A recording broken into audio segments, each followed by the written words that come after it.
Yung ate ko sa Malabon, sa may Barangay Nyugan. Malapit lang. No. Sa November 2, pupunta ako doon sa ate ko. Sige, punta ka.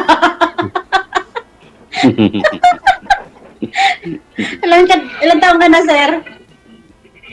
Ay, 58 na ako. Kayo ma'am, ilang taon na? 54.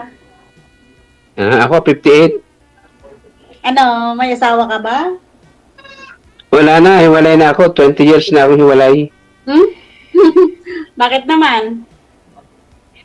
Ay, mahaba-habang proseso. Mahabang proseso ba? Saan ka sa Nueva Ecija?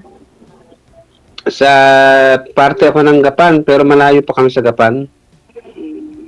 Okay. Sa General Peño, malapit sa Port Magsaysay, yung pinakamalaking kampo sa buong Pilipinas.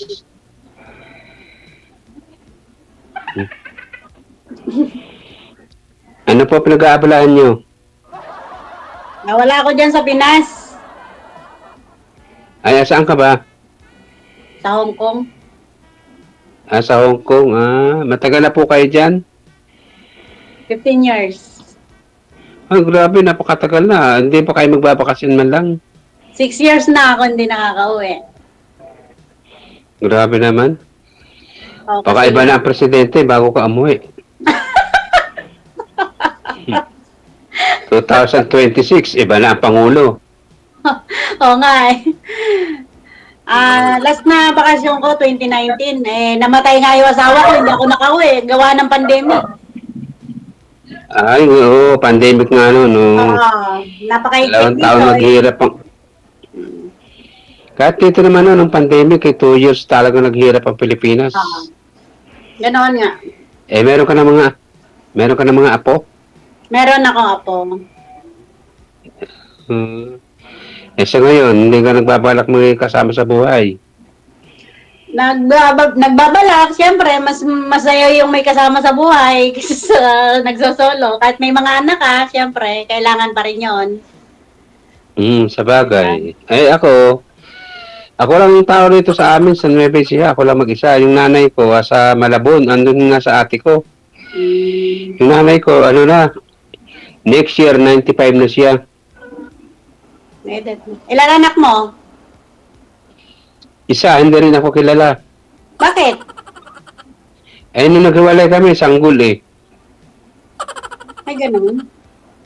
Ba't hindi mo kinikilala yung Wala na kaming komunikasyon.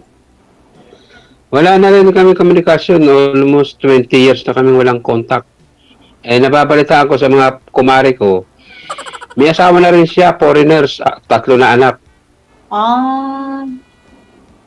Foreigners yung asawa niya. Kasi yung hipag ko, asawa ng foreigners, pinakilala siya. Simula na maghiwalay kayo, hindi ka rin naganap? Hindi na. Nag-aalap nila ako ng makakachat dito. Kaya ako'y sumali kay Sir DJ. Tinuruan ako kung paano sumali. Ay, nakailang ka-chat ka na? Mula nung nahiwalay ka? Ay, ngayon na ako nasali rito, first time. First time din ako. Pare tayo. Diba? Nag-chat na ako kay Sir DJ kung paano sumali. Hindi nga, sabi nga niya, i-download ko raw yung Viper at saka yung Imo. Nagpaturo naman ako sa apo ko. Siya lahat ang nag-download. Hindi ko alam kasi magkakalikot sa cellphone. Sinong apo? Sabi mo, hindi mo nakilala yung anak mo. Ba't may apo ka na? Apo, anak ng pamangkin ko. Yun. Siya nga pala. Siyempre, apo na tawag doon, di ba? Huwag ka magagalit. Apo na tawag doon pag... Ha? Hindi. Ipapaliwanag lang. Hindi ako magagalit pag sa taong kinakausap ko. Ako taong hindi marunong magalit at malawak din aking pag-unawa. Yan ang mas maganda. Tsaka ako, sa babae, hindi naman ako naghahangad ng kagandahan. Ang hinahanap ko sa babae, ugali, pinaka number 1. Tama. Ganon din naman. Hindi ako naghahanap ng maganda. Pareho lang kasi kailangan, importante yung ugali talaga. Di ba? Hindi ko kailangan ng kagandahan sa babae. Ang hinahanap ko yung ugali at saka yung tunay at honest. Tama yun. Tama Yan ang importante. Ano trabaho mo dyan? Ang pangalan ko. Ako lang mag-isa rito. Sabi ni Sir DJ, ngayong oras nga raw ako naka-schedule, kaya inabangan ko. Kanina lang ako nag-chat, in-schedule din ako. Ba? Kanina rin ako. Talagang pinagtatakpo tayo ni DJ. Mo? Ang pangalan ko talaga, Reynaldo. Ang nickname ko, Ray. Taga Nueva Ecija. Pag gusto mo, iyan mo ako sa Facebook, i-add mo ako. Ang pangalan ko sa Facebook, Rick. Bawal magbanggit ng pangalan sa Facebook. Bawal. Mamaya ka na lang mag-chat pagka tapos nating live. Lagi ako nanonood sa live ni Sir DJ, tawa ako ng tawa. Ay, ako rin, paborito ko yan. Paborito ko yan si DJ, mulat. Kaya idol na idol ko yan. Pero hindi mo alam, sir, na bawal banggitin yung pangalan mo sa Facebook dito. Ano po, pasensya na po. Pasensya na po, sir. Kaya si DJ, idol na idol ko yan. Oo, Sir DJ, lagi kita pinapanood. Paborito ko rin yan si DJ. Meron, yung napanood ko nga huli, yung nahuli ng asawa. Binabatukan niya kayo. Kaya napakainom ni DJ, napakabait na tao niyan. Sabi napakarami niyan, nakakahalubilo. Nasusunog na raw yung niluluto niya. Sabi. Maya dumating yung asawa. Tawa ako ng tawa doon. Saka maganda yung kay DJ. Asawa mo, sir. Baka nasa likod mo yung asawa mo. Wala. Nag-iisa lang ako rito sa bahay ko. Ako lang mag-isa rito. Okay. Maganda. Saka may sarili akong bahay. Ganon. Oo. Ako lang mag-isa rito. Nanay ko lang kasama ko. Wala pa rito. Sa Maynila nga. Doon nga sa Malabon. Sipag ka pala. May sarili kang bahay. 95 na yung nanay ko. Magna-95 na next year. Maswerte mo. May nanay ka pa. Ako wala na. Oo. Malakas pa naman yung nanay ko. Magna-95 na siya.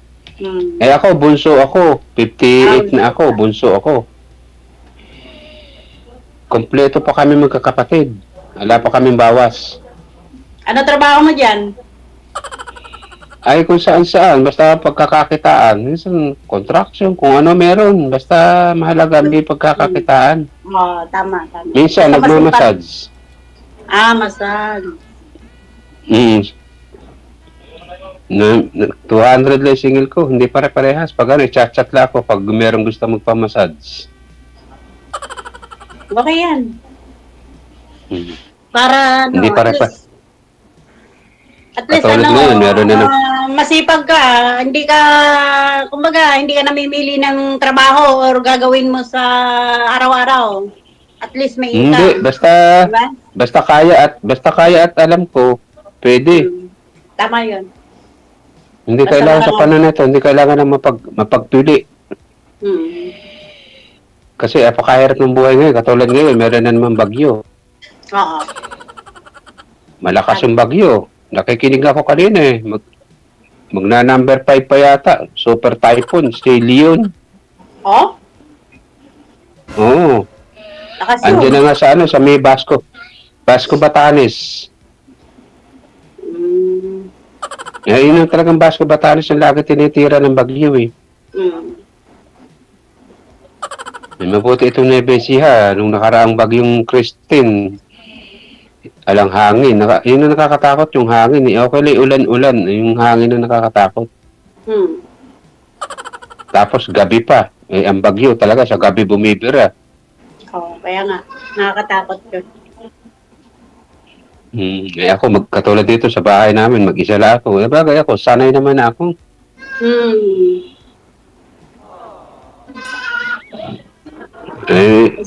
Kailan ang balak kong umuwi ng Pilipinas? Narinig akong kambing. Wala pa. Baka ano pa, mga after 2 years. May kambing. Pwede ka, magbakasyon ka uli. Bakasyon ka ng 1 buwan dito, tapos balik ka uli. Marami kang alagang kambing dyan, sir? Ay, wala kami sir kambingan eh. Mahal nga dito sir ang kambing. May naririnig yung Sir DJ yung kambing. Yung kapitbahay kasi namin, meron isang kambing dito. Mm. Yung maliit pa lang siya, yung pinadedede, pero ngayon, malakas na siya. Ganon. Nabuhay nga, nabuhay. Oo, pinadedede lang. Namatay yung nanay. Yung kapitbahay namin, may isang kambing. Ikaw, dapat nag-alaga ka dyan sa ng baboy. Wala na, hindi na gumagalaw, ma'am. Dumidi na. Dumidi na. Matatapos na yata tayo, Sir DJ, wala siyang signal. Mahina yata. Nawala. No? Ako nakakunik ako sa wifi sa kapatid ko. Wifi din gamit ko. May wifi yung kapatid ko, nakakunik ako. Pag data kasi, mahina eh. Nakaasar kasi yung tawa ng kambing.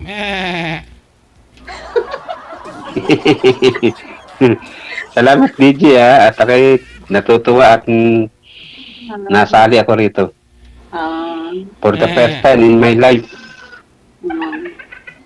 Kaya nga.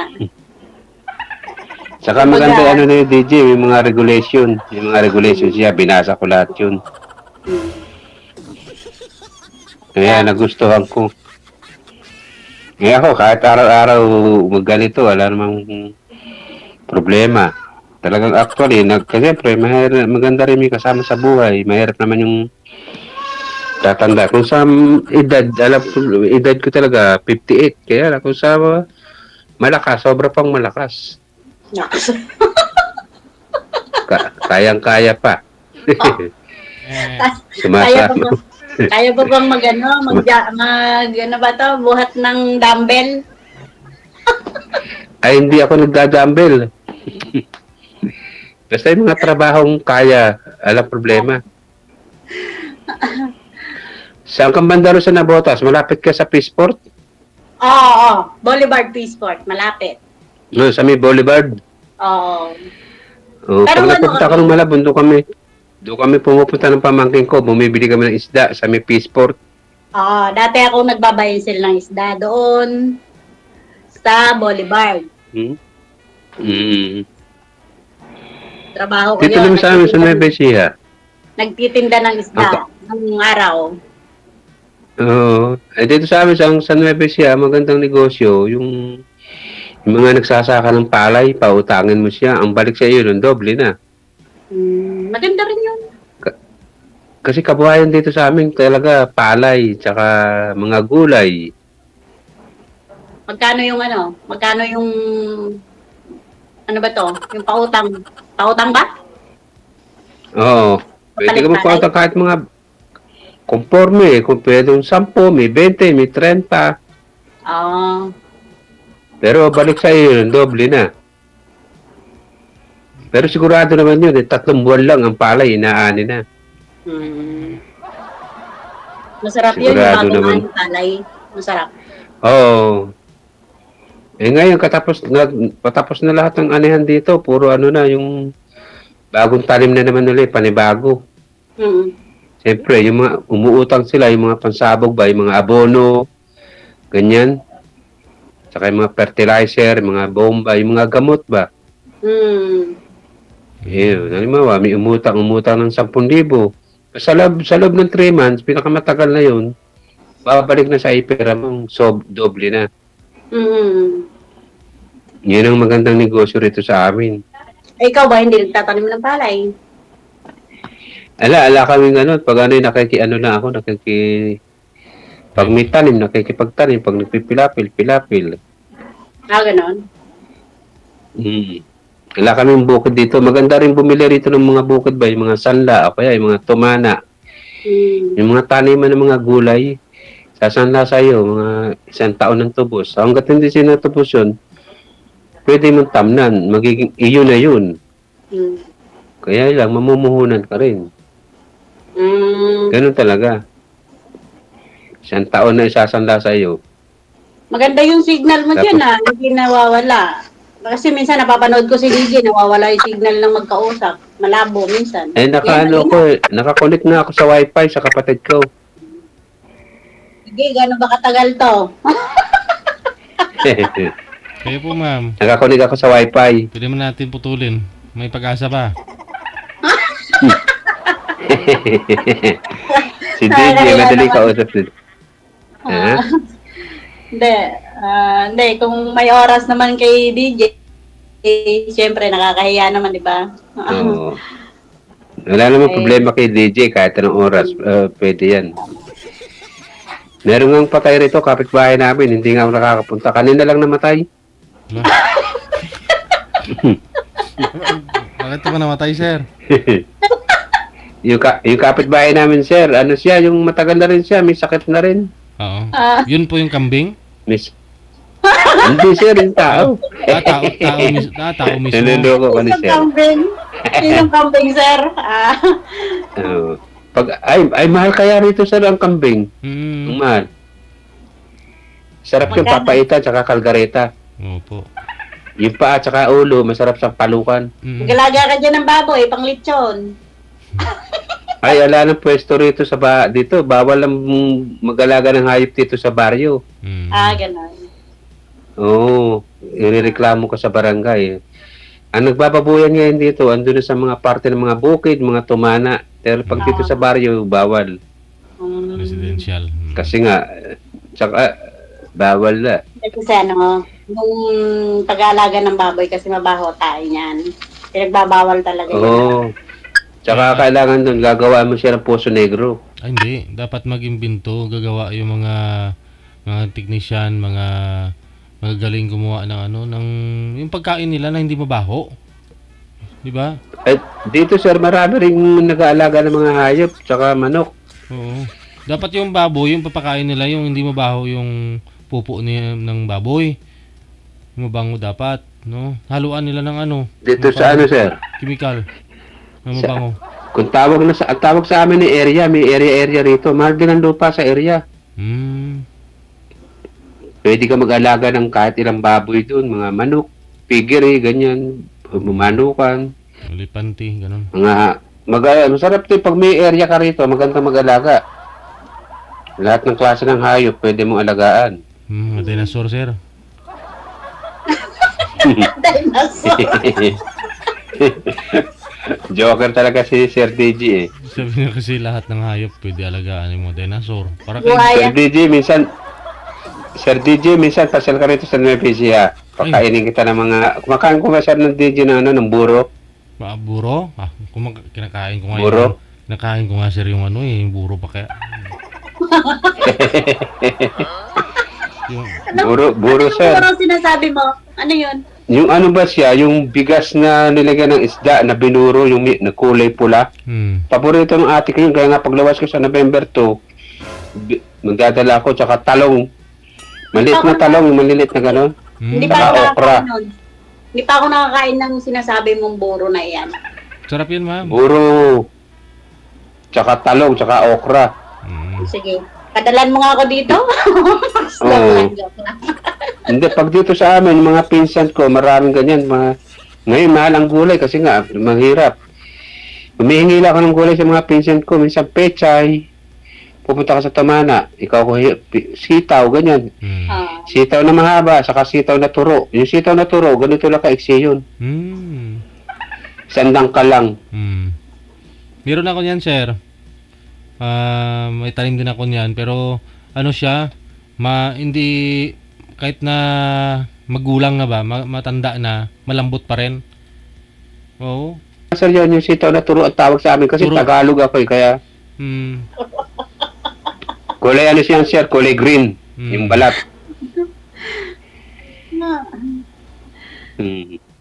Marami dito sa amin mga gulay, magsasawa ka. Gusto mo talbos.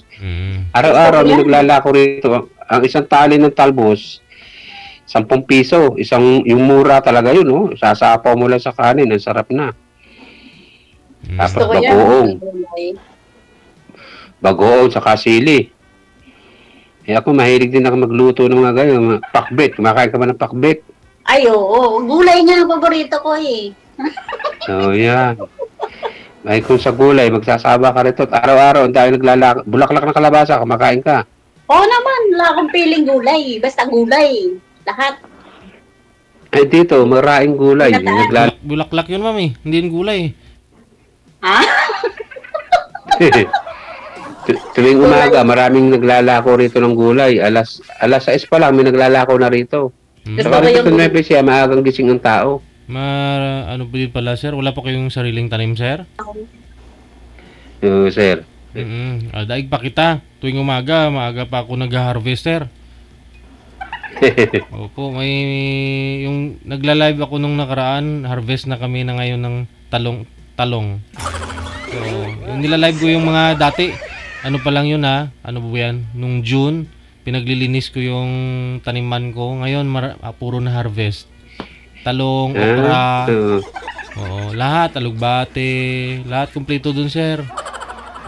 Yung totoo po yun, yung sinabi kong ano, yung mababang tawag dyan, sabi mo kanina? Alugbate, saluyot. Sarap Yung- niyan sa may sabaw na isda. Ano nga minsan yung kinukuha ko dun, manager, parang bagyo beans? Correct. Paborito Susong ko Pilipit, kumakain ka. Yun. Lain. Oh, Lain. Bukas mag-harvest ako, ila-live ko bukas. Dito. Kanina, yun ang ulam ko, lain. laing. Bagong bunot. Masarap yun, igagata. Dapat talaga ng suso. Susong Pilipit. Hindi na masarap.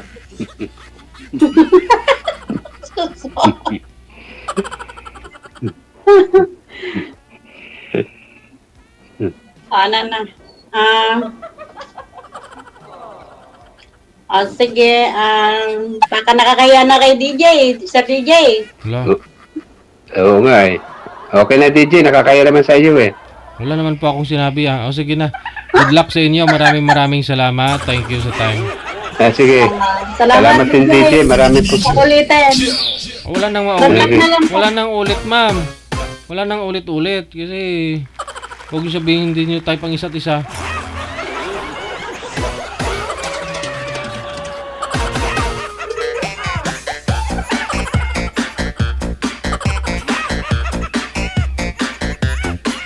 Ulit pa daw sila. Ulit pa daw si madam. Huwag mo sabihin hindi mo type si sir.